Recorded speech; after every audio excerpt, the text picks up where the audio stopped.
Channel. यहाँ पे मैं आपको थ्योरी ऑफ ऑर्गेनिक स्टेट के बारे में समझाने वाली हूँ।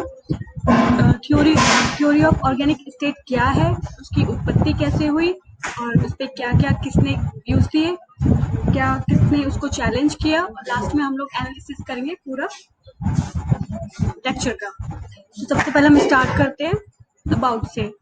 अबाउट में पहला पॉइंट है, let me select the pen. हाँ, तो अबाउट में पहला पॉइंट है earlier thinking of the state. जो organic theory of the state है वो सबसे पहली अर्लियस्ट थिंकिंग है स्टेट के बारे में। इससे पहले स्टेट की कोई भी थ्योरी जो है वो एग्जिस्ट नहीं करती थी। Second point, theory compares the state with an organism और अ लिविंग बॉडी। जो theory organic theory of the state है उसमें स्टेट को कंपेयर किया गया है लिविंग बॉडी से और ऑर्गेनिज्म से, और इंडिविजुअल को कंपेयर किया गया है ऑर्गन से। मैं आपको यहाँ पे एक एग्जांपल देकर समझाऊंगी। जैसे कि एक ह्यूमन है, ह्यूमन को यहाँ पे एक लिविंग बॉडी ह्यूमन है, ह्यूमन को यहाँ पे कंपेयर किया गया है स्टेट के साथ और ह्यूमन के जो ऑर्गन्स हैं जैसे कि लेग्स, हैंड्स, नोज, ईयर, ये जो ऑर्गन्स हैं इनको कंपेयर किया गया है इंडिविजुअल के साथ organic theory of the state में। थर्ड पॉइंट में organic theory of the state regards the state as a natural institution. Organic theory of the state में स्टेट को एक नेचुरल इंस्टीट्यूशन के तौर पे बताया गया है। Fourth point, according to the theory we can not imagine the existence of man that is as a civilised being without the existence of the state. State के एग्जिस्टेंस के बिना, इस थ्योरी के अनुसार हम लोग स्टेट के एग्जिस्टेंस के बिना मैन के एग्जिस्टेंस को इमेजिन नहीं कर सकते एज अ मैन। उसके बाद इस पे ग्रीक एंशियंट व्यूज क्या थे। Organic theory of the state पर एंशियंट व्यूज ये थे that state comes into existence for the sake of life and continue for the sake of good life. State जो है, स्टेट का जो एग्जिस्टेंस है वो लाइफ के खातिर हुआ है और कंटिन्यू रहा है for the sake of good life, अच्छी लाइफ के लिए। एरिस्टोटल व्यूज क्या थे organic theory of the state पे, that man by nature is a political animal. Aristotle ने बोला कि मैन जो है बाय नेचर एक पॉलिटिकल एनिमल है। One who lives without the state is in Aristotle views either a beast or a God. वो जो बिना स्टेट के रह सकता है एरिस्टोटल के व्यूज में या तो एक बीस्ट है, राक्षस है, या फिर एक गॉड है, भगवान है। एनालिसिस में हम देख लेते हैं। एरिस्टोटल ने डिक्लेयर किया स्टेट को प्रायर टू मैन, मतलब कि स्टेट जो है वो मैन से पहले आया है, पहले रहा है। थ्योरी ऑफ ऑर्गेनिक स्टेट के टू इम्प्लीकेशंस थे। First implication, state as a natural institution. Second implication, state as an ethical और superior institution. Okay, state as a natural institution में कंपेयर किया गया है लिविंग ऑर्गेनिज्म को, स्टेट को लिविंग ऑर्गेनिज्म से, और इंडिविजुअल को ऑर्गेनिज्म और इंडिविजुअल को ऑर्गेनिज्म के ऑर्गन से, लिविंग बॉडी के ऑर्गन से। ओके, थर्ड पॉइंट में हम देख लेते हैं। You can not think of a man as such that is one who is neither subhuman not superhuman without thinking of the state. State के बिना आप मैन को you cannot think of a man as such without thinking of the state, as you cannot think of an organ without thinking of its position in an organism।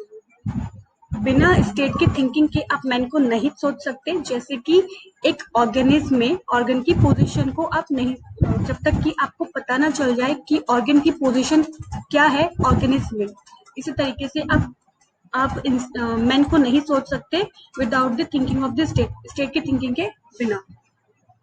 State as a ethical और superior institution में देख लेते हैं। इसमें बताया गया है state comes into existence for the sake of life and continue for the sake of good life.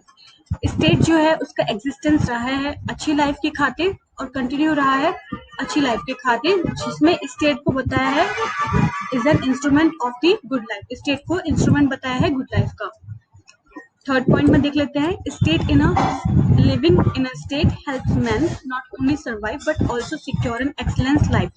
State में रहना एक मैन के लिए ना ही सिर्फ सर्वाइवल में हेल्प करता है बल्कि also secure an excellence life, उसकी एक्सलेंट लाइफ को सिक्योर करता है। Accordingly, the state has a moralizing effect on a life of man. Accordingly state का जो इफेक्ट है मैन की लाइफ पे वो मोरलाइजिंग इफेक्ट है that by performing his duties and enjoying his rights as a citizen of the state, man is able to achieve moral excellence. Man जो है अपनी ड्यूटीज को परफॉर्म करते हुए और स्टेट के अंदर एज ए सिटीजन के तौर पे अपने राइट्स को एंजॉय करते हुए मैन के पास वो कैपेबिलिटीज है कि वो अपने मोरल एक्सीलेंस को अचीव कर सके। अब हम चैलेंज देख लेते हैं। Organic theory of the state को चैलेंज किया गया मैकेनिस्टिक थ्योरी से। मैकेनिस्टिक थ्योरी क्या है दोस्तों? मैकेनिस्टिक थ्योरी एक आइडिया है जिसमें स्टेट को मैन के द्वारा क्रिएटेड किया कहा गया है कि जो स्टेट है वो मैन के द्वारा बनाया गया है और स्टेट जो है वो सर्व करेगा पीपल्स को और उनके इंटरेस्ट पे काम करेगा। Okay, state as a natural institution was challenge by the scientific revolution mechanistic theory, जैसे कि मैंने आपको अभी एक्सप्लेन किया है। in the 17th century, toward the end of the 18th century and the starting of the 19th century, men dissatisfied with the mechanistic theory and this led to renewal of the organic theory of the state.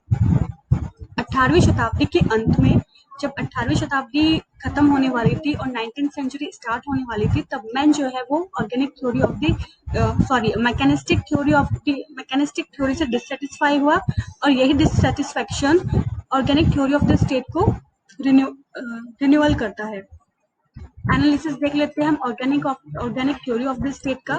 इसमें पहला जो point है, organic theory of the state claims that individual, it means man, could have any right with in the state. Man के पास जो rights है with in the state में, man could have any rights within the state, man के पास within the state में right है और they could never have any right against the state, लेकिन मैन के पास स्टेट के अगेंस्ट राइट्स नहीं हो सकते। True freedom of the individual lie in the obedience to the law of the state. जो इंडिविजुअल की ट्रू फ्रीडम है वो किसमें लाई करती है? स्टेट के लॉज को ओबे करने में। ओके, तो इससे हमें ये पता चलता है कि जो मैन जो है, मैन के rights with in A state हैं, वो अपने विद इन ए स्टेट में मैन जो है राइट्स को अपने क्लेम कर सकता है, लेकिन ऐसा कोई राइट जो कि स्टेट के अगेंस्ट है वो उसको क्लेम नहीं कर सकता और ना ही स्टेट उसको ऐसा कोई राइट देगा। ट्रू फ्रीडम इंडिविजुअल की स्टेट के लॉज को ऑबे करने में ही है। सेकेंड पॉइंट हम देख लेते हैं। Revival of the organic theory of the state in 19th century proved its strength as the state as the greatest institution which helped man achieve the highest development of his potential. Organic theory of the state का जो revival है उसने 19th century में prove किया अपनी strength को as a state, जिसमें state जो है एक ग्रेटेस्ट इंस्टीट्यूशन है जिसमें ग्रेटेस्ट इंस्टीट्यूशन मैन को हेल्प करेगा उसके पोटेंशियल के अकॉर्डिंग उसके डेवलपमेंट को अचीव करने में।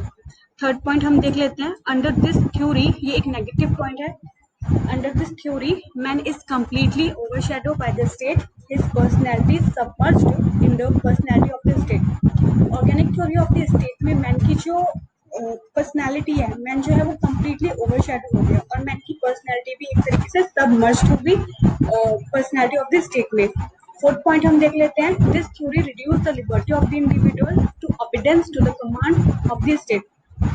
Organic theory of the state में इंडिविजुअल की लिबर्टी जो है वो रिड्यूस हो गई और उसको वो सारे कमांड को फॉलो करना है जो स्टेट उसको बताता है या स्टेट के जो रूल्स एंड रेगुलेशन है उसको ऑबे करना होता है। स्टेट के जो रूल्स एंड रेगुलेशन है वो उसके अगेंस्ट नहीं जा सकता, उसके पास ऐसी कोई लिबर्टी नहीं है। Man has no right against the state, man के पास ऐसे कोई राइट्स नहीं है जो स्टेट के अगेंस्ट हो और and has no safeguard for his liberty, और ऐसे कोई सेफ गार्ड नहीं है जो उसकी लिबर्टी को सेव कर सके। टोटलिटेरियनिस्ट कंडीशन कैन एग्जिस्ट। इस कंडीशन में टोटलिटेरियनिस्ट की कंडीशन जो है वो एग्जिस्ट होती है। Man surrender his all liberty to the state, man जो है वो अपनी सारी लिबर्टी को स्टेट को सरेंडर कर देता है।